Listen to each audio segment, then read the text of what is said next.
பதில் சொல்ல வேண்டும் என்பது எங்களுடைய ஆசை. இருந்தும் ஒரு 2 விஷயத்தை உங்கள் முன்னால் பொதுப்படையாக வைக்க வேண்டும் என்பது எங்களுடைய ஆசை. காரணம், அதை பற்றி தமிழக ஊடகத்தில் அதிகமாக நாம் இன்னும் பேசுகிறோம்.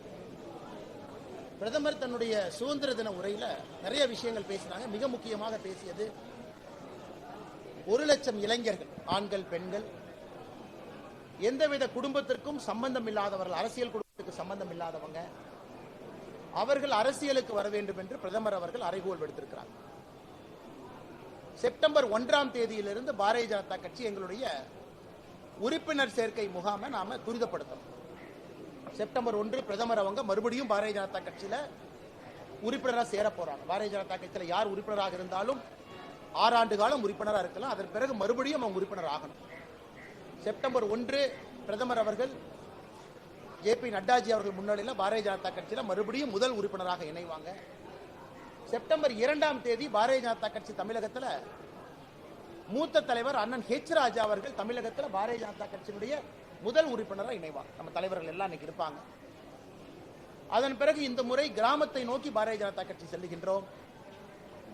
அரசியலுக்கு சம்பந்தம் இல்லாத, எந்த அரசியல் குடும்பத்தில் இல்லாத, அரசியலுக்கு வந்து சேவை செய்ய வேண்டும் என்பதை மனதில் வைத்திருக்கக்கூடியவர்களை கண்டுபிடிப்பதற்காக செப்டம்பர், அக்டோபர் முழுவதும் பாரதிய ஜனதா கட்சி பயணம் செய்யும். கிராமத்தை நோக்கி எல்லா இடத்துக்கும் போவோம்.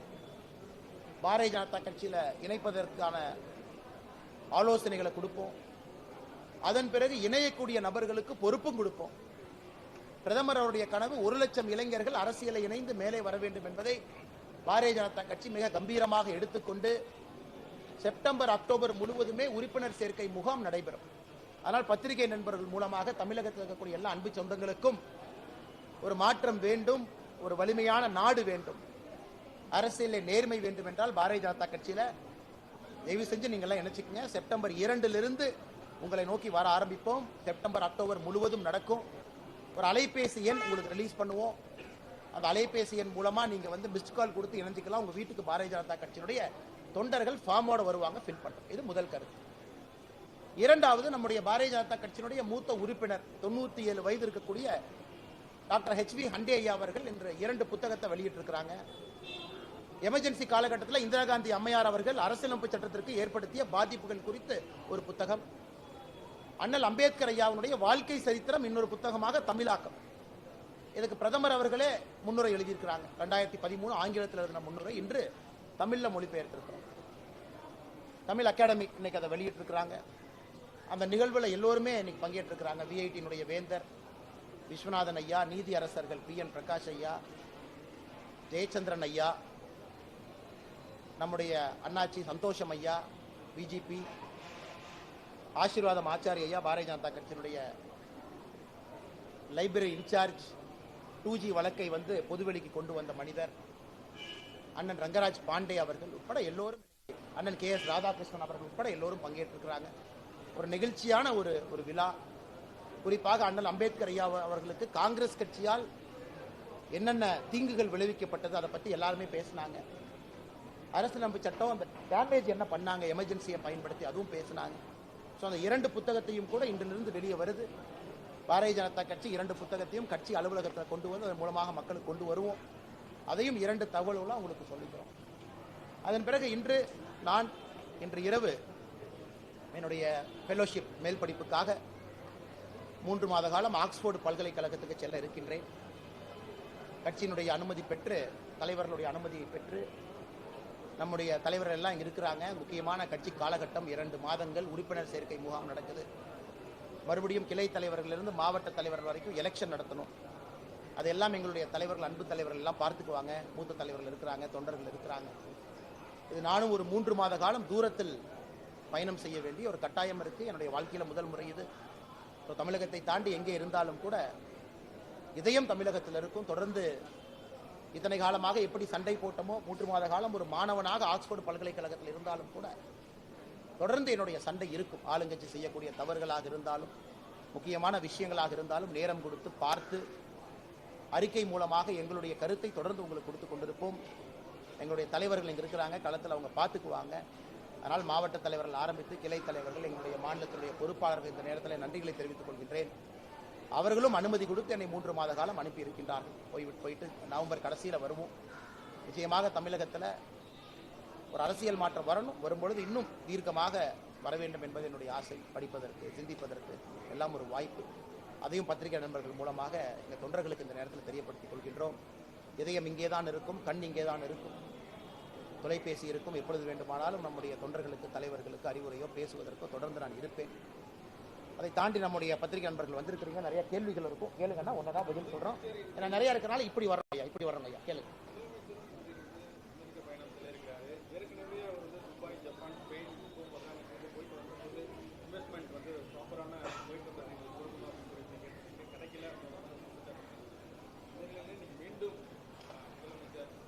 முதலமைச்சரை பொறுத்தவரை அரசு பயணமாக இன்னைக்கு ஆட்சிக்கு வந்து துபாய் 6000 கோடி ரூபாய் சொன்னாங்க. பணம் இல்லை, ஒயிட் பேப்பர் இல்லை.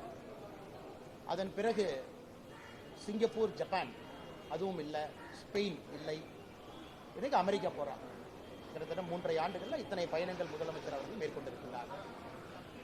எப்பொழுதுமே வெள்ளை அறிக்கை இதுவரை கொடுக்கல. எந்த கம்பெனி போன நாள எவ்வளவு இன்வெஸ்ட்மெண்ட், வேலை வாய்ப்பு எவ்வளவு உருவாச்சு, எதுவுமே நமக்கு தெரியாது. ஆனால் மறுபடியும் முதலமைச்சர் போறாங்க. முதல் 3 பயணங்களும் தோல்வி பயணங்களாக தான் நாங்கள் பார்க்கிறோம். ஏன்னா தமிழகத்திற்கு அவர் நினைத்த நிதியோ, திரட்ட வேண்டிய நிதியோ வரல. ஆனால் இந்த முறை அவர் போறாங்க அமெரிக்காக்கெல்லாம், பெரிய ஒரு ப்ரோக்ராமோட போறாங்க. பொறுத்திருந்து பார்ப்போம், தமிழகத்திற்கு ஏதாச்சும் நிதி கொண்டு வராரான்னு பொறுத்திருந்து பார்ப்போம். முதல் 3 பயணம் தோல்வியில் முடிந்தது போல இந்த பயணமும் இருக்கக்கூடாது என்பது எங்களுடைய நம்பிக்கை. பொறுத்திருந்து பார்ப்போம். டிஆர்பி ராஜா அவங்க பேசியிருக்கிறாங்க, இண்டஸ்ட்ரீஸ் மினிஸ்டரா. குறிப்பாக அமெரிக்காவுடைய வெஸ்டர்ன் பார்ட் ஹப்புக்கு போகிறாங்க, சான் பிரான்சிஸ்கோ, பே ஏரியாக்கெல்லாம். அங்கே ஏகப்பட்ட தமிழர்கள் கொடிக்கட்டி பறந்து கொண்டிருக்கின்றார்கள். அவங்கள பிடிச்சாவே ஆயிரக்கணக்கான கோடி ரூபாய் தமிழ்நாட்டுக்கு வந்துடும். அதனால் அதையெல்லாம் செய்வார்களா என்று பாரதிய ஜனதா கட்சி பார்த்து கொண்டிருக்கின்றோம். வந்த பிறகு பேசுகின்றோம். மத்திய அரசு புதிய கல்விக் கொள்கை அமல்படுத்தாததுனால நிதி கொடுக்கல அப்படிங்கிற இன்னைக்கு காலையில் நான் செக் பண்ணுங்கன்னா கடந்த 5 ஆண்டுகளில் மத்திய அரசை பொறுத்தவரை நிதி கொடுத்துருக்காங்க. எது கொடுத்துருக்காங்கன்னா right to education act, RTE மூலமாக கொடுத்துருக்குறாங்க. சமகிரக சிக்ஷா கொடுத்துருக்குறாங்க, அதுக்கும் வந்திருக்கு.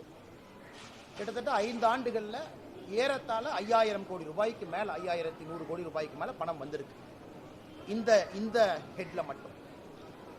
இன்னைக்கு மாநில அரசு PM ஸ்ரீ பள்ளிக்கூடம் வேண்டும் என்று ஒத்துக்கொண்டார். இவங்க தான் ஒத்துக்கிட்டாங்க. PM ஸ்ரீ தமிழகத்திற்கு வரும். PM ஸ்ரீ நம்ம என்ன சொல்லணும்னா 16000 பள்ளிக்கூடங்கள் PM ஸ்ரீ என்கிற பெயரில் இருக்கும். இந்தியா முழுவதும் நவீனமான உள்கட்டமைப்பு இருக்கக்கூடிய பள்ளிக்கூடங்கள், அட்வான்ஸ்டா இருக்கும், புதிய பள்ளிக்கூடங்களா இருக்கும். அந்த பள்ளிக்கூடங்கள் 16000 பள்ளிக்கூடங்கள் கட்டுவதற்கு மத்திய அரசு கொடுக்கிற நிதி தான் PM ஸ்ரீ. அதை தமிழக அரசு வேண்டும் என்று சொல்லி ஒப்புக்கொண்டார். ஆனா கையெழுத்து போடல. வேண்டும் என்று சொன்ன பிறகு ஏன் கையெழுத்து போடல? பல காரணங்கள்ல ஒரு காரணம் என்ன சொல்றாங்கன்னா, இதுல புதிய கல்விக் கொள்கை PM ஸ்ரீல இம்ப்ளிமெண்ட் பண்றாங்க, அதுல மும்மொழி கொள்கை இருக்கு, அதை நாங்கள் எதிர்க்கின்றோம் என்பது அவர்கள் சொல்ற காரணமா இருக்கு.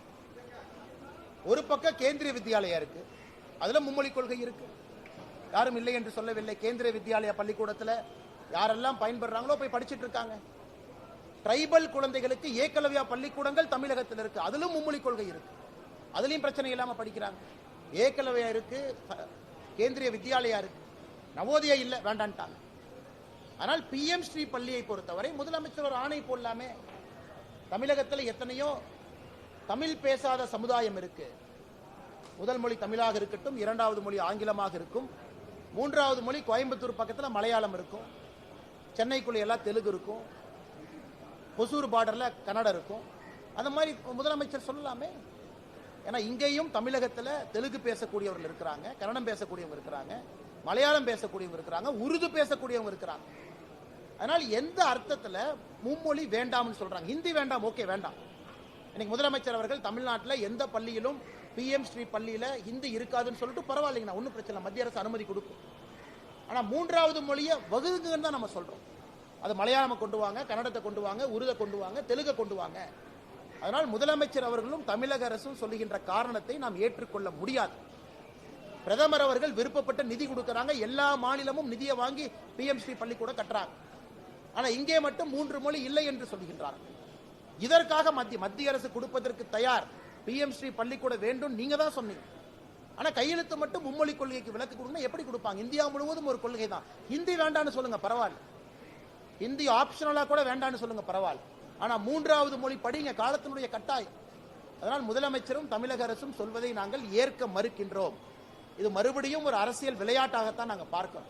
இதனால யாருக்கு என்ன பிரச்சனை முதலமைச்சர் சொல்லட்டும். மலையாளம் படிக்கிறனால தமிழ்நாட்டில் இருக்கக்கூடிய கேரள சொந்தங்களுக்கு என்ன பிரச்சனை? தெலுங்கு படிக்கிறனால சென்னையில் இருக்கக்கூடிய தெலுங்கு சொந்தங்களுக்கு என்ன பிரச்சனை? கன்னடம் படிக்கிறனால என்ன பிரச்சனை? உருது படிக்கிறனால என்ன பிரச்சனை? அதனால் இந்த நியாயத்தை வாதத்தை ஏற்றுக்கொள்ள முடியாது. மத்திய அரசு தயாரா இருக்கிறாங்க. இத்தனை காலமாக ரைட் டு எஜுகேஷனுக்கு பணம் வந்திருக்கு, இந்த ஆண்டும் வரும். ஆனால் இவர்கள் நாடகம் போடுகின்றனர். ஆசிரியர்களுக்கு சம்பளம் கொடுக்க முடியாது. இங்க பாருங்க, இன்னைக்கு நம்ம நல்லா புரிஞ்சுக்கணுங்கன்னா 60-40 ரேஷியோல தான் சமகிரக சிக்ஷா ஃபண்ட் ஆபரேட் ஆகுது. மத்திய அரசு 60%, மாநில அரசு 40%. 60-40 ரேஷியோல மாநில அரசுக்கான 40% காம்பனன்ட் இருக்கு. இவர்கள் சொல்லுகின்ற வாதத்தை எப்படி ஏத்துக்க முடியும்னு நான் கேட்கிறேன். நீங்க பிஎம் ஸ்ரீ பள்ளிக்கூட வேணும்னு நீங்க ஒத்துக்கிட்டீங்க, அதுக்கு தான் பணம் வருது. பள்ளிக்கூட ஒரு பக்கம் மகேஷ் பொய்யாமொழி அவர்கள் சட்டப்பேரவையில் சொல்றாங்க 10,000 பள்ளிக்கூடங்கள் குறைவா இருக்கு, உடைஞ்சு போச்சு, மரம் மேல முளைச்சிருக்கு, கூரை ஒழுகுது, பள்ளிக்கூட கட்டடம் இடிஞ்சு விழுகுது. சரி, நீங்க கட்டுங்க. கட்டுறக்கு மோடி ஐயா பணம் கொடுத்து வேண்டான்னு ஏன் சொல்றீங்க? ஒன்று, மோடி ஐயா பணம் வேண்டானா மாநில அரசுடைய நிதியில 3 லட்சம் கோடி ரூபாய் பட்ஜெட்ல நீங்க பள்ளிக்கூடத்தை கட்டுங்க. கட்டுவதற்கு பணம் இல்லை. கட்டுவதற்கு பணம் வந்தால் இது போன்ற முட்டுக்கட்டையை போடுறாங்க. அதனால் இன்னைக்கு இவங்க எமோஷனல் பிளாக்மெயில், ஐயோ ஆசிரியர்களுக்கு சம்பளம் போட முடியாது அப்படின்னு ஒரு எமோஷனல் பிளாக்மெயில வைக்கிறாங்க. அதுக்கும் இதற்கும் சம்பந்தம் இல்லை. இது 60-40 ரேஷியோல இந்தியா முழுவதும் ஆபரேட் ஆகும். அது எப்படி 2020 வரை ஹிந்தி வேண்டான்னு சொன்னவங்க இன்னைக்கு மூன்றாவது எந்த மொழியும் வேண்டாங்கிறாங்க? அது ஆப்ஷனல் தானே. இன்னைக்கு எல்லா குழந்தையும் தனியார் பள்ளிக்கூடத்துக்கு போறாங்க, அங்க 3 மொழி படிக்கிறாங்க. முதலமைச்சர் சட்டம் போட்டு ரத்து பண்ணுவாரா? தனியார் பள்ளிக்கூடத்துல முதலமைச்சருடைய குடும்பம் நடத்தக்கூடிய பள்ளிக்கூடத்துல 3 மொழி இருக்கு சார்.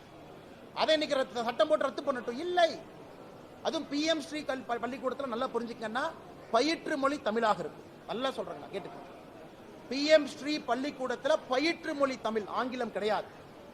ஏன்னா நியூ எஜுகேஷன் பாலிசியில பயிற்று மொழி என்பது தாய்மொழியாக இருக்கும், தமிழ் மொழி. அதையே வேண்டாங்கிறாரு. தமிழ் மொழியில நம்ம குழந்தைகளுக்கு சொல்லிக் கொடுக்க கூடாதா?